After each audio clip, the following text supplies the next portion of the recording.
Hello, welcome back to the channel. Welcome back to the RDA. I hope you are doing well. West Brom, we drew against West Brom, of course, in an absolute bore fest. And according to most people, I think if you were to ask anyone who watched that game from minute 1 to minute 90, Manchester United did not deserve to win that game. Manchester United did not do enough to put themselves in a winning position in that game. In fact, West Brom probably had the better chances. Now, there's some glaring issues with yesterday's performance.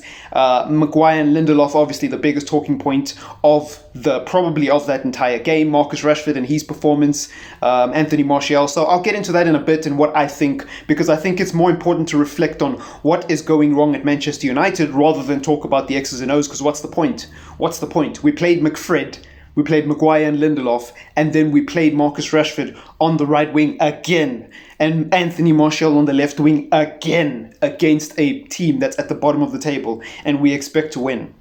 Now, I just want to say this. I am not a coach. I do not have a UEFA coaching license. I do not have any coaching license. But it does not take a rocket scientist. It does not take a rocket scientist to understand that if you are an accountant and you have to be in marketing next week, and then you have to be in the freaking HR department the week after that, and then you're back being an accountant the week after that, it's going to mess with your performance and your output. It really will. Now, I don't care what anybody says, but playing on the right and playing on the left is two very different things, especially for Marcus Rashford, because on the left, he's able to cut in and get a shot off with his right foot, which is something he loves to do. And also the link between him and Luke Shaw is not compromised. How many times on this channel have we spoken about it? Not just me, but the panelists on the podcast as well. The link that Luke Shaw and Rashford have together is unbreakable. It is what makes that left-hand side so good. When Luke Shaw's in form and Marcus Rashford is having a quiet game, he's always got that man on the overlap right behind him that he can play in. And what it does is it stretches the defense, because now Marcus Rashford can either pass to Luke Shaw, which he usually does, or he can cut in and try to get a shot off, which is what he does sometimes as well. Yesterday, it looked like we were void of ideas. It looked like we couldn't actually do anything. Not to mention, Rashford wasn't actually playing on the left for the first half, so he didn't have time to get himself into the game like that. He was playing on the right with Wan-Bissaka. And him and Wan-Bissaka don't really gel that well. They've had their moments this season, but they don't really gel that well, because it's like a new person coming to the accounting team and still getting accustomed to the rest of the team. You're obviously not going to get the chemistry that you want on day one. And then when you finally do start to get something going, the boss walks in and he's like, no, thank you, we hired an accountant. You can go back to being a freaking, I don't know, whatever other position is in the company. That's a lame analogy, but you guys get what I'm saying. It's high-end Premier League football. It is high-end Premier League football. Speaking of which, Martial, he's struggling for confidence at the moment. What do I think has brought that about? Martial didn't hit the ground running last season. He had his best season ever playing in the number 9 position.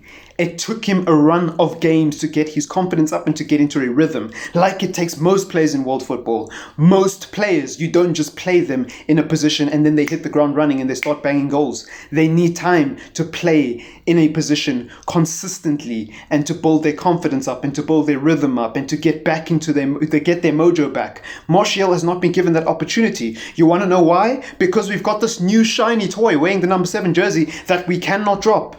We've got this new shiny toy, bling bling, everybody likes it, the El Matador, and honestly, it's pissing me off, because it's like, mate, if you're not going to play Anthony Martial because Edison Cavani is your new signing and he is in the team for that reason, then here's an idea. Why don't you just play Edison Cavani and bring Martial off the bench?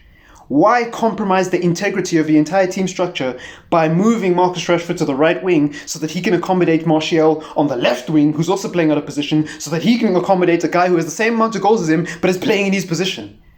Cavani and Martial had the same amount of goals, but one of them was our player of the year and actually played in the striker. One of them didn't play for 8 months because he was a free agent who was let go by his former club.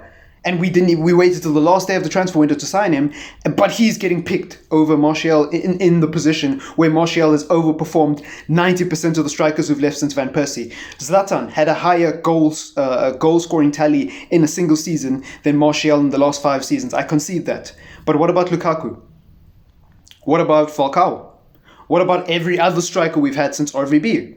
Hernandez? Do you guys know what Hernandez averaged after Fergie left? Because I'm pretty sure Hernandez left very, very quickly and very swiftly after Fergie, and he didn't really stay here that long. I'm pretty sure Van Gaal sold him, if I'm not mistaken. Or it could have been Moyes, actually, but I can't remember. The point I'm trying to make is, every striker we have had since we won the Premier League in 2013, bar Zlatan Ibrahimovic, has not been good. Martial finally shuts people up and gets 20 goals in all competitions and wins our Player of the Year, and then he gets slapped in the face again and moved to the left wing, bruv.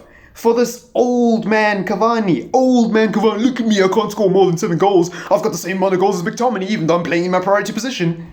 Oh, get out, man. Get out. Honestly, if I was Martial, I'd consider leaving Manchester United, because he doesn't deserve this, fam. He's had his number 9 jersey taken away from him.